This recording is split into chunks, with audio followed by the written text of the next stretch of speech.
wabarakatuh. Halo teman-teman, kembali lagi dengan saya Talita Nurhayati dengan NPM 0272311097. Oke, baik, di sini saya akan membacakan materi, yaitu materi teknik analisis teori fenomenologi. Yaitu langsung saja. Yang pertama ada pengenalan metode fenomenologi, di mana definisi yaitu fenomenologi adalah suatu pendekatan dalam penelitian kualitatif yang berfokus pada pemahaman pengalaman subjektif individu terhadap suatu fenomena. Tujuannya adalah untuk menggali makna di balik pengalaman tersebut, seperti bagaimana seseorang merasakan, memahami, dan menginterpretasikan pengalaman tersebut. Yang kedua yaitu ada tokoh utama, yaitu Edmund Husserl adalah tokoh utama dalam fenomenologi yang memperkenalkan pendekatan ini. Metode ini berkembang kemudian oleh filsuf lain seperti Martin Heidegger dan Maurice Merleau-Ponty. Yang kedua, karakteristik penelitian fenomenologi. Pengalaman subjektif, yaitu fenomenologi menekankan pentingnya pengalaman individu dalam memahami fenomena. Bracketing, peneliti berusaha untuk menangguhkan atau bracketing pemahaman dan asumsi pribadi mereka agar tidak mengganggu pemahaman terhadap pengalaman subjek. Makna dan intensi, fokus pada makna yang diberikan individu terhadap pengalaman mereka dan bagaimana pengalaman tersebut dipahami. Yang ketiga, adapun proses analisis data fenomenologi. Proses analisis data dalam fenomenologi mencakup beberapa tahap, yaitu yang pertama membaca dan memahami data. Data yang diperoleh dari wawancara observasi atau sumber lainnya dibaca secara mendalam. Pada tahap ini, peneliti mencoba untuk memahami pengalaman yang dijelaskan oleh partisipan. Yang kedua, identifikasi tema atau kode. Peneliti mulai mengidentifikasi pola-pola atau tema-tema yang muncul dari data. Ini melibatkan pencatatan kata-kata, kalimat, atau pernyataan yang berulang. Yang ketiga, membuat kode dan kategori. Kode-kode tersebut kemudian dikelompokkan dalam kategori yang lebih besar yang mewakili tema utama dari fenomena yang diteliti. Yang keempat, deskripsi esensial. Tujuan akhir dari analisis adalah untuk mendeskripsikan esensi pengalaman yang dialami oleh partisipan, yang menggambarkan inti dari pengalaman tersebut tanpa adanya penilaian subjektif dari peneliti. Yang kelima, menyusun laporan.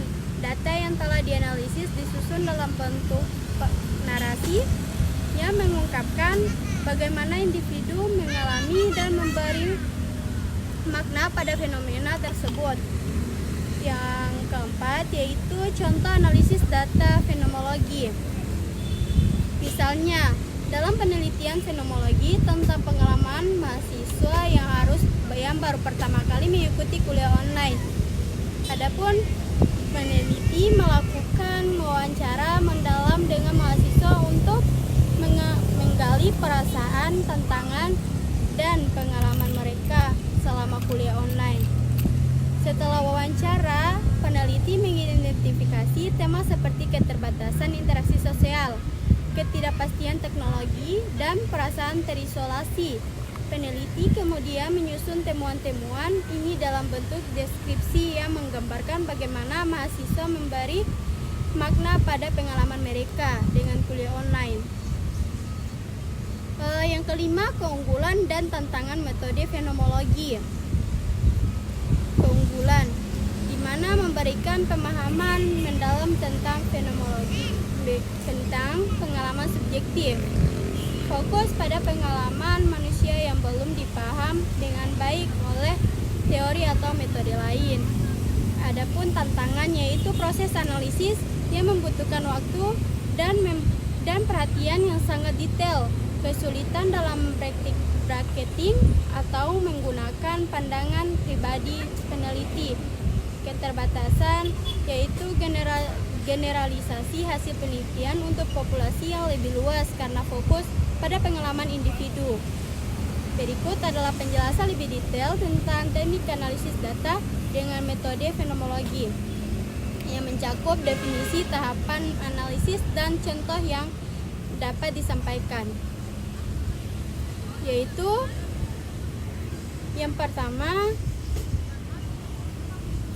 metode fenomenologi adalah salah satu pendekatan dalam penelitian kualitatif yang berfokus pada pemahaman tentang pengalaman manusia secara mendalam. Metode ini bertujuan untuk menggali makna dan esensi dari pengalaman subjektif individu terhadap suatu fenomena. Teknik ini pertama kali diperkenalkan oleh Edmund Husserl dan kemudian dikembangkan oleh filsuf-filsuf seperti Heidegger, Merleau-Ponty, dan Sartre. Yang pertama, tujuan fenomenologi yaitu adalah untuk memahami makna yang diberikan oleh individu terhadap pengalaman hidup mereka. Penelitian fenomenologi bertujuan untuk mengungkapkan bagaimana seseorang merasakan, mengartikan, dan berinteraksi dengan dunia sekitar mereka. Metode ini memusatkan perhatian pada pengamatan dan pemahaman terhadap dunia subjektif. Yang kedua, adapun ciri-ciri penelitian fenomenologi yaitu subjektivitas, yaitu fokus utama adalah pengalaman subjektif dari orang-orang yang terlibat dalam penelitian. Peneliti berusaha untuk melihat dunia dari perspektif partisipan. Adapun makna, fenomenologi berusaha untuk menggali dan menggambarkan makna dari suatu fenomena yang dialami individu. Makna fenomenologi berusaha untuk menggali dan menggambarkan makna dari suatu fenomena yang dialami individu. Bracketing, peneliti melakukan upaya yang menangguhkan atau bracketing asumsi dan pengetahuan pribadi mereka agar tidak mengganggu pengalaman partisipan. Yang ketiga, tahapan analisis data fenomenologi. Analisis data dalam penelitian fenomenologi memiliki tahapan-tahapan yang sistematis. Berikut adalah langkah-langkah yang biasanya diambil, yaitu yang pertama, pengumpulan data, wawancara mendalam. Wawancara adalah metode utama untuk mengumpulkan data dalam fenomenologi. Wawancara dilakukan secara terbuka dan tidak terstruktur untuk memberikan kebebasan bagi partisipan dalam berbicara tentang pengalaman mereka. Yang kedua, observasi. Dalam beberapa kasus peneliti juga dapat menggunakan observasi langsung terhadap partisipan untuk memahami fenomena yang sedang diteliti. Yang ketiga, dokumentasi. Peneliti juga bisa mengumpulkan data melalui catatan harian atau tulisan yang menggambarkan pengalaman partisipan. Yang kedua, tahapan analisis data. Yang pertama, membaca dan memahami data secara menyeluruh. Peneliti mulai dengan membaca transkrip wawancara atau data lainnya secara keseluruhan untuk mendapatkan gambaran umum mengenai pengalaman partisipan. Pada tahap ini, peneliti berusaha untuk mengidentifikasi fenomena yang sedang dibicarakan dan memahami konteksnya. Yang kedua, menandai dan mengidentifikasi kutipan penting. Peneliti kemudian menandai bagian-bagian data yang dianggap relevan atau berhubungan langsung dengan fenomena yang diteliti. Hal ini bisa berupa kata kalimat atau penggalang narasi yang menunjukkan pengalaman atau perasaan partisipan yang relevan. Setelah menandai kutipan yang relevan, peneliti mulai melakukan pengkodean data. Pengkodean ini dapat berupa pemberian label atau kategori untuk menggambarkan topik atau tema tertentu dalam data. Proses ini memungkinkan peneliti untuk mengelompokkan ide-ide yang memiliki kesamaan atau pola dalam data. Yang keempat, mengidentifikasi tema utama. Setelah pengkodean, peneliti menyusun kategori-kategori menjadi tema-tema yang lebih besar. Tema ini berfungsi untuk menggambarkan inti dari pengalaman yang ditemukan dalam data. Misalnya, jika penelitian berkaitan dengan pengalaman mahasiswa kuliah online, tema-tema yang bisa muncul mungkin seperti kesulitan teknologi, isolasi sosial, atau perasaan frustasi. Yang kelima, deskripsi esensial. Tujuan utama fenomenologi adalah untuk menggambarkan esensi dari pengalaman tersebut.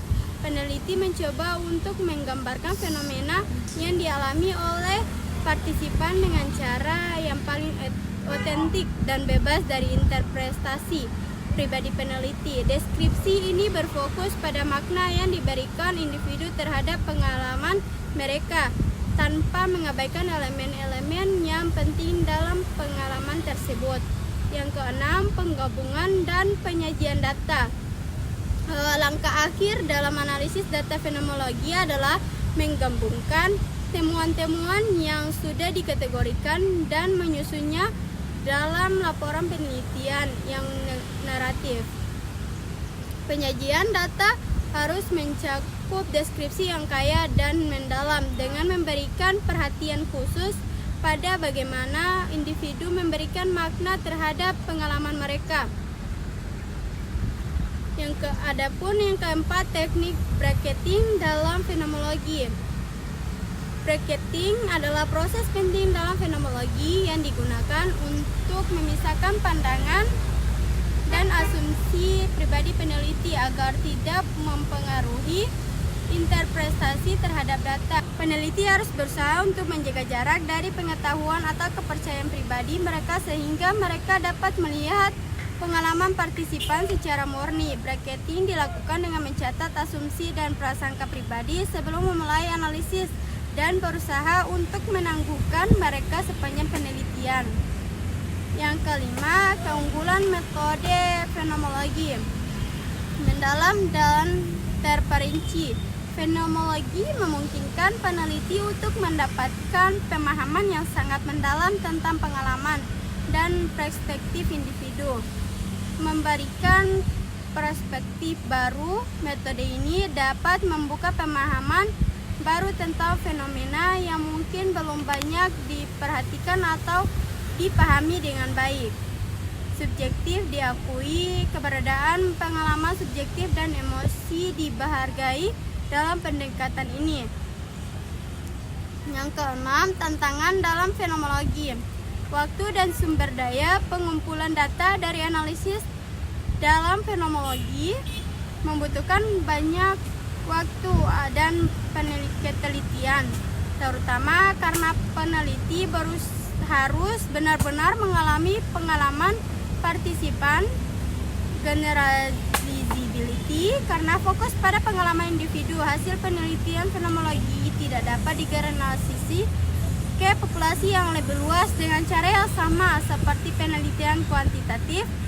Bias peneliti harus sangat berhati-hati untuk tidak memberikan pandangan atau asumsi pribadi mereka mempengaruhi hasil penelitian. Kesimpulan, metode fenomenologi adalah pendekatan yang sangat berharga dalam penelitian kualitatif karena fokusnya pada pemahaman mendalam tentang pengalaman subjektif individu. Dengan mengikuti tahapan-tahapan analisis yang sistematis dan menggunakan teknik bracketing, peneliti dapat menggali esensi dari fenomena yang sedang diteliti, memberikan wawasan baru, dan membantu masyarakat memahami pengalaman yang mungkin selama ini terabaikan. Semoga penjelasan di atas dapat memberikan gambaran yang lebih detail tentang analisis data dengan metode fenomenologi.